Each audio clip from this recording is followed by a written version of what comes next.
All right, we looked earlier in the show at Trump being asked by NBC News' Kristen Welker, as president, must you uphold the Constitution? To which Trump said, I don't know. But this was actually a more broadly disastrous interview, and I want to look at a few other moments from this interview. There was another point at which, once again, this idea of, if the tariffs make it so that there are fewer dolls available for kids, it's not really the end of the world. In a jaw-dropping interview, Trump displayed a staggering level of confusion about basic economic principles. His statements not only defy logic, but also reveal a deeper manipulation at play. This isn't just a failure of knowledge, it's a calculated strategy that prioritizes power over truth. Let's dive into the chaos.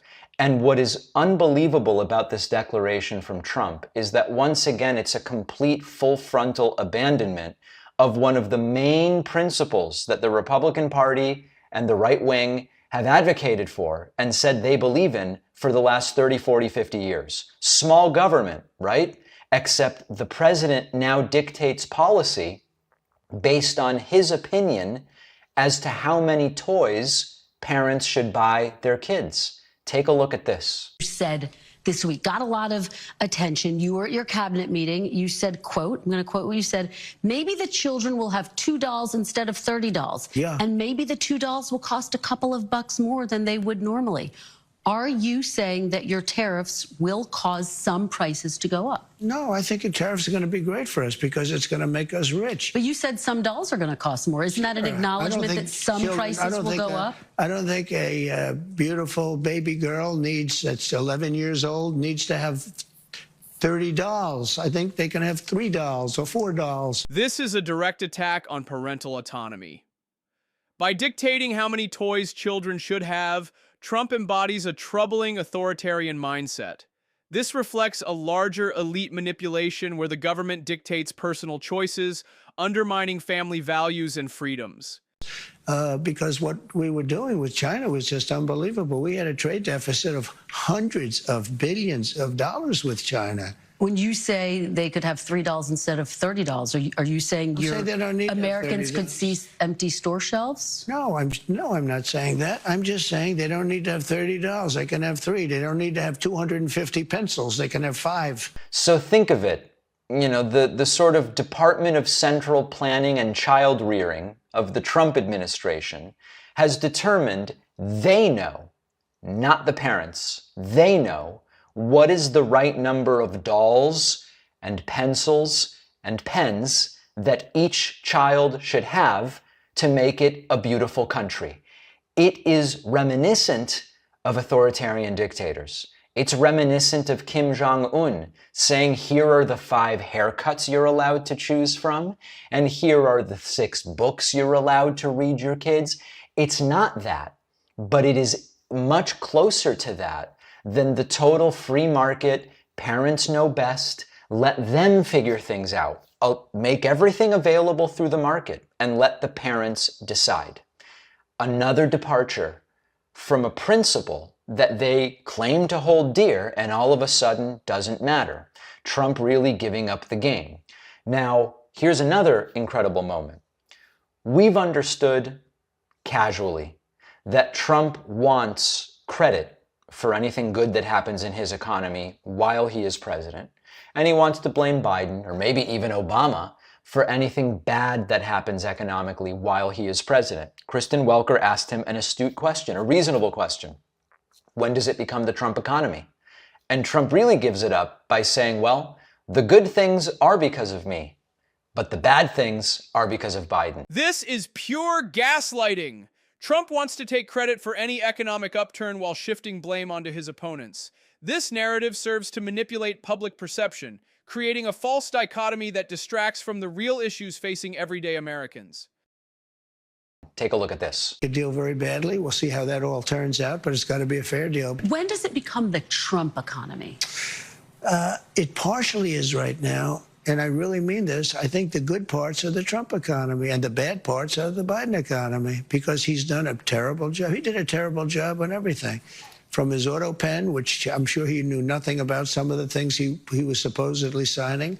But, sir, you acknowledge when you announced your tariffs, for example, the stock market dropped. It's been volatile. It has since gone up. It is, Do but you now take it's going up. responsibility Look at for that? today. Yeah. Do you Well, take look, responsibility when it drops? Ultimately, I take responsibility for everything, but I've only just been here for a little more than 3 months.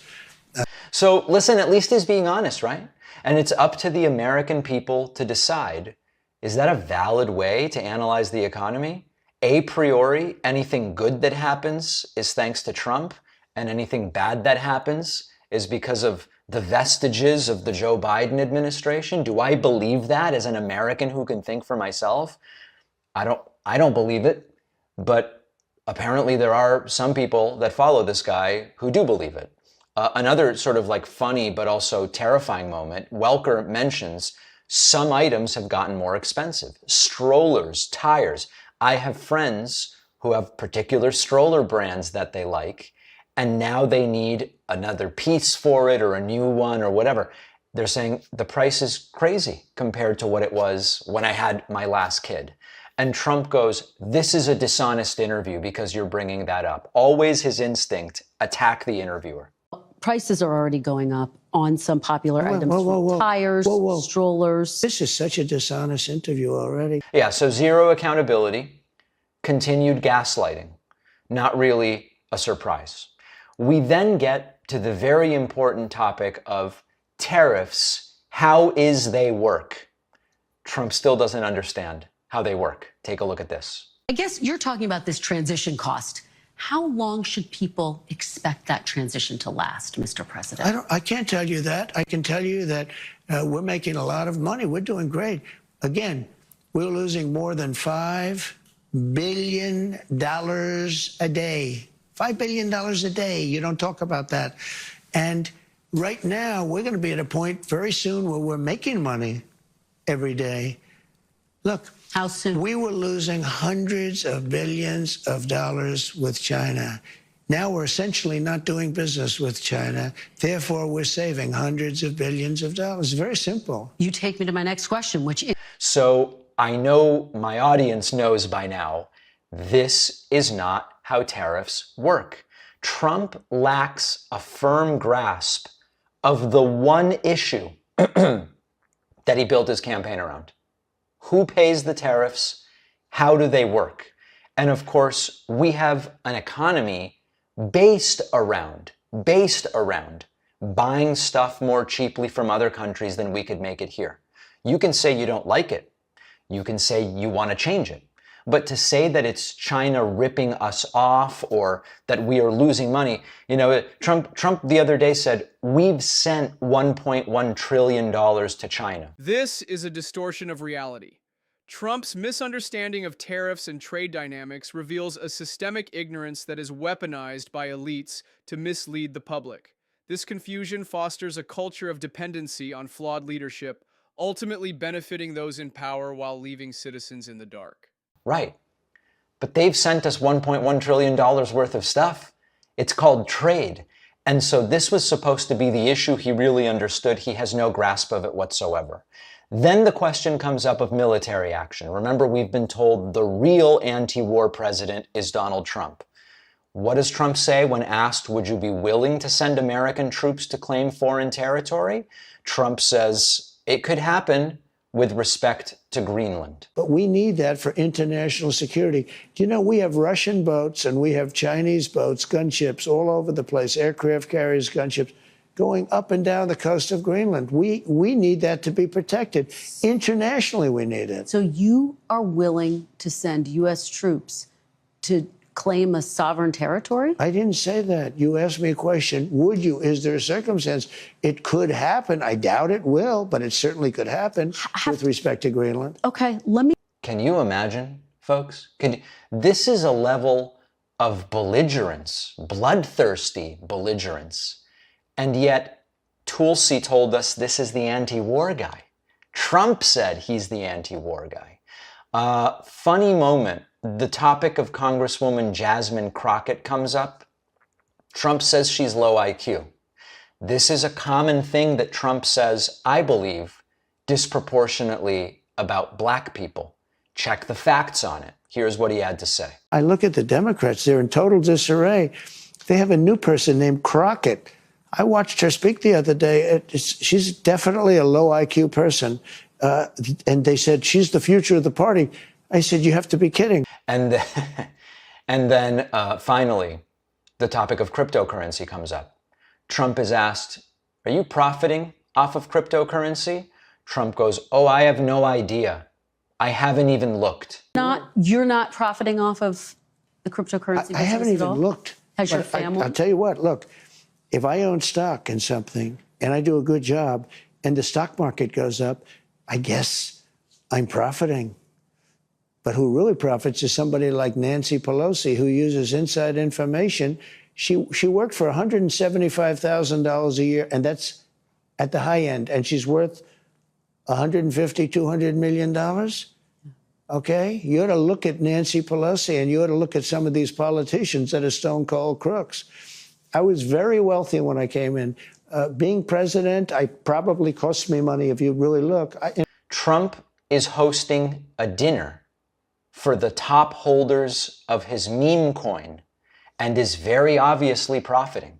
And then they continue with the crypto stuff, and this is really funny. Now, both Trump and Kristen Welker seem confused about this crypto stuff, but Kristen Welker starts telling him, she's trying to tell him the price of a coin, and Trump's like, are you talking about billions of dollars? Take a look at this. Ask you about something I don't think you've been asked much about, which is you've branded your own cryptocurrency. The coin's value actually surged recently after you announced that top holders would be invited to have dinner. I don't even know that. What did it surge to? What did it surge to? Yeah, what's it worth? You might as well tell me, because I have no idea. Well, it surged. It surged. I will find it. Hold on one second. 5.2 or 58%. So 58%. To what number? That's not bad. 14.32. What? Billion? No, dollars per cryptocurrency. $1 billion? No. What's the number? I mean, what is the amount? The meme coin's value hit a peak of 75.35 on January 19th. But that doesn't mean anything. And that's before your inauguration, and then it surged. Look, I'm in favor of crypto. Let me just ask you, what do you say to those who argue that when they hear that, they worry you're profiting from the presidency? I'm not profiting from anything. All I'm doing is, I started this long before the election. I want crypto. I think crypto is important because if we don't do it, China's going to. Mm-hmm. And yes. So to be frank, they're both sounding pretty damn confused about what all of this means, but okay, at least it's a topic that came up. And then finally here, always a reliable trope, Trump lies about the price of gas. And I want to talk about China, but just staying on this idea of the economy. On the eve of your inauguration, the stock market spiked. You called it the Trump effect. It spiked because I was elected president. Well, it spiked because of anybody else. It spiked because they see what I'm going to do. They know what I'm going to do with the tariffs and everything else. And I think it's actually working out better than we anticipated. Did you see oil prices? Did you see gasoline is now below, in many cases, in many states, below $2 a gallon, $1.98, $1.99, $1.97? Well, So you can check it out for yourself on Gas Buddy's price charts. Gas prices have not been below $2.95 since Donald Trump became president, and they're now at around $3.15 per gallon. So the strategy here is strategic confusion, real confusion, complete lack of factual knowledge when it comes to how economic policy works, and then just lie and say things are much different than they are if actually pressed. A disastrous interview. If Biden gave an interview like this, and by the way, Biden gave some pretty bad interviews, they would all be calling for the immediate use of the 25th Amendment. And by the way, more and more people are, but we'll get to that later. Trump's disastrous interview isn't just an isolated incident. It's a glaring example of how misinformation is weaponized by elites to control narratives. It's time we recognize these manipulations and demand accountability. As always, let's hear your thoughts in the comments below. Is this the leadership we deserve?